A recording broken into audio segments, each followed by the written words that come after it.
이 세상을 변화시키는 힘과 에너지가 무엇이라고요? 성령이라고 누가가 봤다. 그래서 누가는 의사인데 냉철한 그런 판단력이 있고 시각을 가지고 있는데 이방인 누가가 그걸 보고 누가복음에 이어서 후편으로 이 사람들을 썼다고 말씀드렸어요. 그래서 우리 기독교의 특징적인 특징이 바로 성령이다. 다른 종교도 뭐 어질, 인, 뭐 자비 다 가르친다 그런 얘기죠. 또 생활윤리도 다 강조합니다. 다 비슷비슷하다 그런 얘기죠. 그런데 우리는 죄용서의 기념에서 독생자를 보내셔서 희생하시는 하나님의 사랑이 좀 특별하죠. 어느 종교보다 뛰어나죠. 사랑과 용서, 희생. 그 다음에 성령이다. 근데 오늘 본문에 보니까 이제 어디도 가지 말고 거기 쓰라는 거야. 어디 쓰라고요? 예루살렘을 떠나지 말고 내게 들은 바 아버지 약속하신 것을 기다리라. 아멘. 주님께서 내게 들은 바 나한테 들었던 것, 내가 말했던 걸 기억하라는 거예요. 예수님께서 예루살렘을 떠나지 말라고 하셨다는 거예요. 이게 무슨 의미가 있을까? 자, 오순절 성령 강림은 마가의 다락방이 아니고 성전이었다. 제가 누차 말씀드렸고 2장에서 다루겠습니다만은 여기서 예루살렘을 떠나지 말라는 거예요. 예루살렘이 무슨 의미가 있을까? 무슨 의미가? 자, 일단 성전은 파괴됐으면 건물 자체는 의미가 없어요. 그죠? 이미 성전은 파괴되어 버렸습니다. 뭐 제3의 성전 지을 필요 없습니다. 짓는다는 자체가 이건 예수님의 십자가 희생과 그 죄용서의 사죄의 완성이죠. 속죄의 완성을 허문 거나 마찬가지. 다시 그러면 또 제사를 드리겠다는 것. 또 성안이 양의 피를 흘려가지고 죄용서 받겠다는 것. 이건 완전히 잘못된 것이고 뭐 이단입니다. 뭐냐.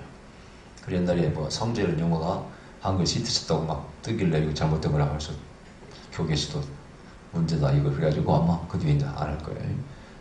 지금 성전을 짓겠다는 건 좀 들어같은 얘기예요. 예수님의 사역을 다 뭉개뜨리는 거예요. 십자가에 효력이 없다. 피가. 그런 얘기가 똑같은 얘기라고요. 다시 제사드리겠다는 거예요. 근데 여기서 성전 건물은 의미가 없는데 예루살렘은 의미가 있어요. 여기서부터 시작한다는 거예요. 전에 말씀드렸죠. 예루살렘, 평화의 도시라는 뜻을 가지고 있다고 그랬어요. 자, 성전을 지으려고 했던 다윗은 성전을 못 지었어요. 왜? 전쟁과 피를 많이 흘렸기 때문에. 그 평화의 의미를 가진 솔로몬, 같은 어원이 같습니다. 솔로몬, 살렘 다 똑같아요. 솔로몬이 지었습니다. 왜 굉장히 의미가 있어. 자, 예루살렘이 실제로 성지에 가면은 뭐 그렇게 아름다운 도시냐? 예루살렘, 예루살렘. 네, 뭐죠? 그 거룩한 성아, 호산나, 호산나, 호산나 부르자. 제가 서울에 들어갔을 때 밤에 그 버스 타고 올라갈게 약간 높은 데 곳에 있어. 노래를 다 불렀습니다. 그때 감기가 불행하더라고. 그런데 그러면 예루살렘이 그렇게 아름답냐? 서울보다 훨씬 아름답지 않습니다. 서울은 세계 유명한 아름다운 도시 중에 있습니다. 왜? 강이 있고 주위에 진짜 산들이 얼마나 못 있습니까? 여기 일왕산 쪽에 보세요. 이런 산을 가진 도시는 세계적으로 거의 없을걸요 아마. 자, 도시가 아름다워서 그런 게 아니에요. 하나님께서 왜 이스라엘 민족을 갈대아우를 떠나서 가나안 땅에 살게 했으며 왜 거기다 수도를 삼게 했으며 왜? 오히려 거기는 전쟁이 많았고 고통이 많은 도시였습니다. 그래서 평화의 이념이 싹 tus다고 하잖아요. 근데 바로 여기가 다윗을 통해서 여기다 천사를 딱 계시해가지고 고향에서 여기다 성전을 지어라. 또 아브라함이 모리아산에서 이삭을 바쳤던 모리아산이 바로 거기라 그래요. 그런 역사적이고 하나님의 바로 구원 역사의 중요한 장소라는 거예요. 그 다음에 하나님의 나라의 개념의 그 핵심 주제가 뭐라고 했어요? 평화라고 했잖아요. 샬롬. 이런 의미가 집중된 것이 바로 예루살렘입니다. 그 다음에 구약 4,000년의 종교의 구약 종교의 정통성을 이루려면 성령도 마가의 달팽이에 비해서는 안 되고 다른 종교가 탄생하는 겁니다. 만일 저 갈릴리 바다, 예수님 즐겨 찾았던 갈릴리 바다 주위의 호수다, 갈릴리 지역이다. 그러면 새로운 종교가 만들어지는 거예요. 하나님은 절대 정통성을 깨지 않으셨어요. 예루살렘이 있으라는 거예요. 내가 여기에 임할 거니까. 여기가 바로 하마콤이라는 하마콤. 그 장소. 자성 2장에서 한 곳에 모였던 이거 한 곳이 바로 하마콤의 개념이라는 거예요. 거룩한 장소라는 거예요. 하늘이 침노하는 장소입니다. 하나님이 하강하시는 강림하시는 장소. The invisible heaven이라고 했죠. 하나님의 침노라는 거예요. 마귀가 공중을 딱 잡고 있고 마귀가 이 세상을 잡고 있잖아요. 거기 하나님 침례에 들어오셔 판을 디디셔. 그리고 당신의 종들에게 성령을 부어주셔. 그것은 내가 너희 조상과 약속한 땅, 내가 다윗에게 명령하여 그 지었던 성전을 지었던 그곳, 거기에 임할 거라는 거예요. 그러나 거기는 폐허합니다. 다 부셔졌습니다. 물론 헤롯이 뭐 지었다고 합니다만은 과거에 제1차 성전은 다 무너졌습니다. 그리고 로마가 지배하고 있어. 어떻게 보면 절망의 땅입니다. 어둠의 땅입니다. 거기에서 내가 성령의 불을 붙여 재점화할 것이다. 그게 됐었는데 결론적으로 거기서 복음이 전파돼 전 세계에 전파됐습니다. 그러니까 하나님부터가 드라마틱한 것을 좋아하시는 거예요. 꼭 사람을 써도 무명한 자를 쓰셔. 유명한 자를 쓰시고 무명한 자를 쓰시고 또 누굴 써? 핍박자를 씁니다.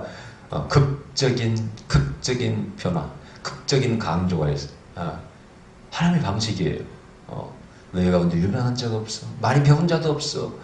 어이 베드로 많이 잡았는가? 한잔하고 들어가세 한 어부를 써. 얼마나 많이 먹었으면 먹기를 탐하는 자라고 그런 말을 듣던 어부들, 백골 큰 어부들을 써서 전 세계를 변화시키는 하나님을 보십시오. 할렐루야. 그 희망 가운데 여러분이 있습니다. 나는 못 배웠고 무식하고 부족합니다. 너를 쓴다는 말이야.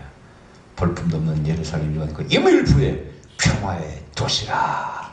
여기에 내 독생자를 보내리라. 또 어떤 독생자가 왔어 이제 물론 베드로님이 태어나셨지만은 그래서 어떻게 여기서 내 성령을 부어주리라.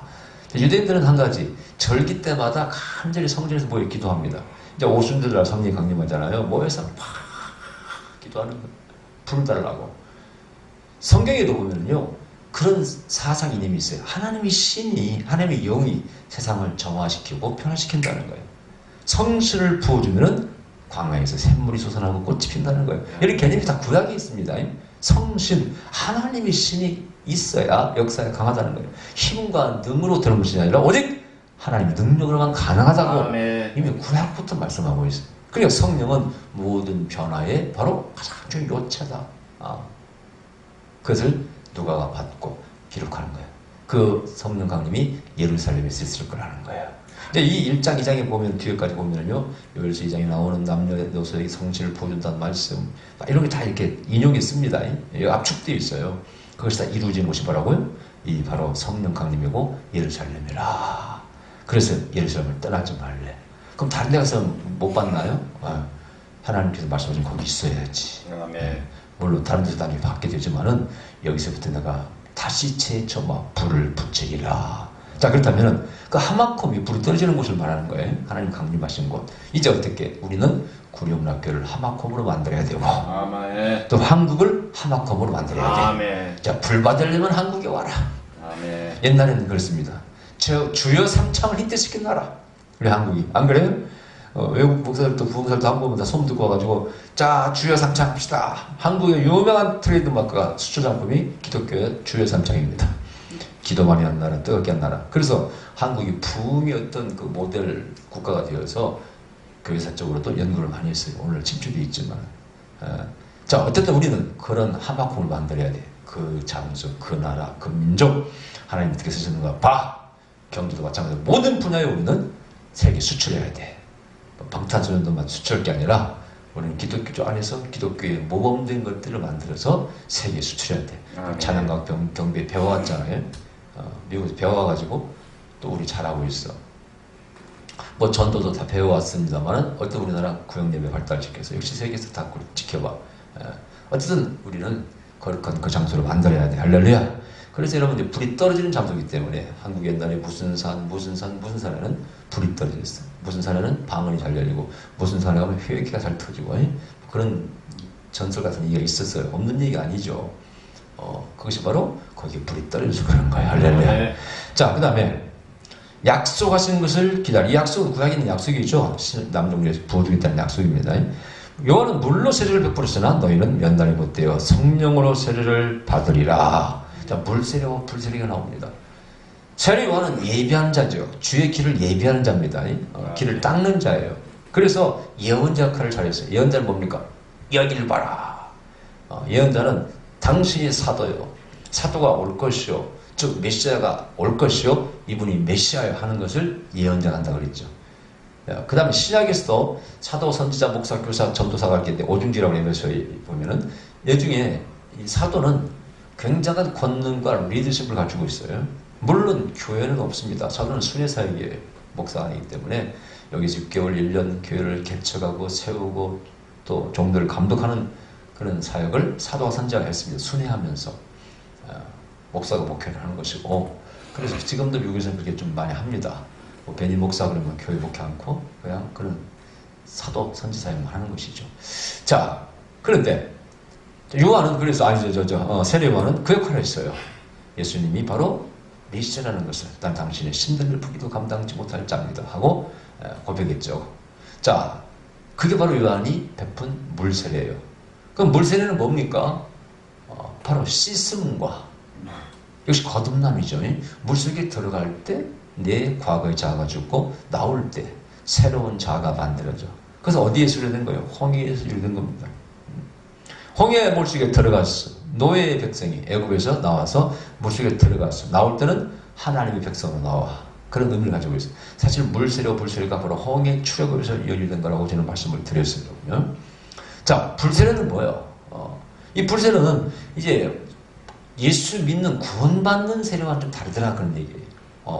이것은 이제 권능과 능력을 받는 것이죠. 이것은 베드로의 변화에서 알 수 있어요. 베드로가 처음 예수 믿을 때도 네, 주는 믿습니다 그랬지 않습니까? 저는 글씨를 살아있는 아들입니다. 그런데 베드로가 도망가 버렸어요. 도망가 버렸어요. 이것은 뭐가 확실치 않았기 때문에 그런 겁니다. 자신감이 없어. 불안해. 우리가 믿음으로써 저는 그리스도 믿는 고백이 그게 잘 온전한 건 아니에요. 말하자면 믿습니까? 예, 믿습니다. 당신 구원받았습니다. 이렇게 말하는데 에이, 그래가지고 널 구원받 그게 그 믿음인지? 성경에서는요 뭐라고 했어요? 그 믿음은 첫째 재판관 앞에서 목숨을 담보로 내걸고 너 예수를 시인하면 죽어. 그때 나는 그럼에도 불구하고 예수를 믿습니다 하는 것이 바로 그 고백이라고 했어요. 또 길거리에서 전도할 때 핍박받으면서도 예수를 구주로 전하는 그 고백을 말하는 것이지, 우리 부흥사가 믿습니까? 아멘! 이걸 말하는 게 아닙니다. 뭘 믿어? 믿기는. 그리고 뭐 나갑니다 그만이지. 그런 믿음을 말하는 게 아니에요. 가장 중요한 재판관 앞에서 내가 예수를 구주로 믿습니다. 그 고백을 말하는 거예요. 그 믿음이 구원받는 믿음이라는 거예요. 자, 그런데 좋아요. 베드로도 그런 뭐 확신이 생겼겠지. 그러다 도망갔어. 우리의 몸과 삶이나 복음 전파나 신앙 행위를 강력하게 담대하게 이끌어가는 에너지가, 파워가, 용기가 사실은 그 이성적인 고백에서는 안 나오더라는 거예요. 어디서? 성령의 감동에서만 나오더라는 거예요. 그게 베드로가 오순절 성령 받고 목숨을 걸고 복음을 전하잖아요. 뻘떡 일어나서 복음. 그걸 말씀하고 있는 거예요. 그런 진정한 우리의 삶을 액션케 하는, 행동케 하는 그런 담대한 믿음은 단순히 물세례가지고는 안 되더라는 거예요. 그건 불을 받아야 돼. 그래서 하나님 종들 가운데 크게 쓰임받은 사람은 다 누구예요? 불세례 받은 사람들입니다.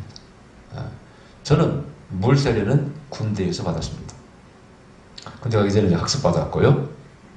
훈련소에서 세례 받고 싶은 사람 나오라고 그래서 나갔더니 그때 1000명이 가든 전부 몇 명이 가든 몽땅 세례를 받았습니다. 그 뒤에 밖에 나와서 이제 사회 나와서 누가 그래요. 아유, 군대 세례가 세례입니까? 한 번 다 받으세요. 그래서 나는 진짜 나갔다.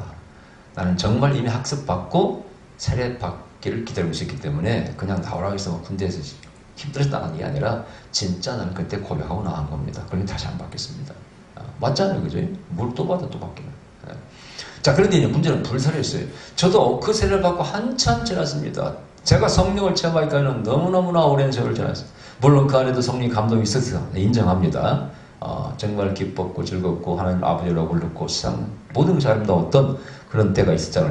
정말 번호긴 했던 때가 있었다고 저는 말씀드렸잖아요. 그러나 그것이 나를 정말 행동케 하고 담대한 용기를 주고 정말 막 확신에 쩔어 뭐가 안 하고는 못 베기는 그런 신앙으로는 이끌지 못했어요. 솔직히 고백합니다.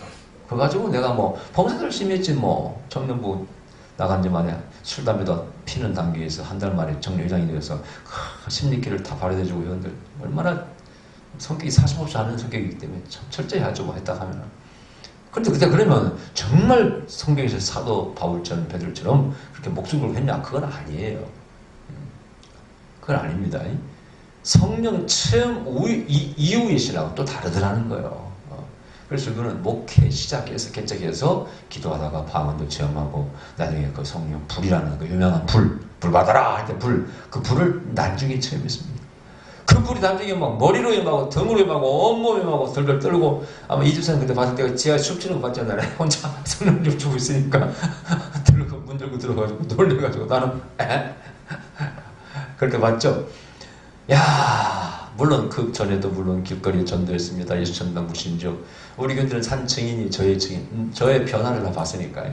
우리 성집사는 길거리 전도도 만났으니까 막 예수 전당 불신적 다니고 하여튼 발버둥 쳤죠. 하나님을 제대로 믿어보려고 인정받으려고 올바른 신앙이 뭔가를 막 병원 전도 막 발버둥 쳐봤잖아요. 전도사 다 바쳐봤지, 전도 다 해봤지, 새벽 전도, 전철 전도, 뭐 버스 전도 다 해봤지. 나는 하나님 신을 만나기 위해서 발버둥 쳤습니다. 저도 이해가 인정하죠, 여러분요? 발버둥 쳤어요. 모든 걸 다 받았지. 젊은 거 모든 걸 다 걸었지. 봉사도 부지하게 열심히 해봤지. 진짜 하나님 만나기가 하늘이 별 따기처럼 어렵더만 이 성령 불 받기가 쉬운 게 아니야.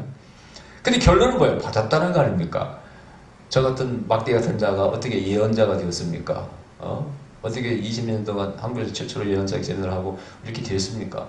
성령 불 받기 설명할 길이 없어요. 나이가 낮은 것은 오직 하나님의 은혜라 이 말씀밖에 없어. 요즘도 변화가 너무 무쌍해서 내가 참 하던 요즘은 담대합니다. 막 다 얘기하면 나는 앞으로 이제 그렇게 해서 선교할 거라고. 제 목표는 변함이 없어요. 선교와 성령 컨퍼런스 두 가지는 제 마지막 사역입니다. 뭐 대치학을 해서 아니면 무슨 식품에서 차려서 지하에서 차리든 돈을 벌든지 말든지 목표는 그거예요. 성령의 사람, 본어이긴 거듭난 사람, 진정으로 예수님 제자가 사람은 어쨌든 복음 전파 하나님 나라를 세우는 일에 모든 것을 헌신해야 돼. 아멘. 네. 그래서 어쨌든 아까 다시 거듭난 사람이 백지 드는 것과 풀 받아서 무장해서 적진에 뛰어들어서 마귀와 싸우며 복음을 전하는 다른 차원이더라 그런 얘기. 그래서 풀 데려가 필요 이걸 인친당하는 겁니다. 확실히 인칩니다. 그리고 요한복음에서 3장에서도 그걸 얘기하고 있습니다.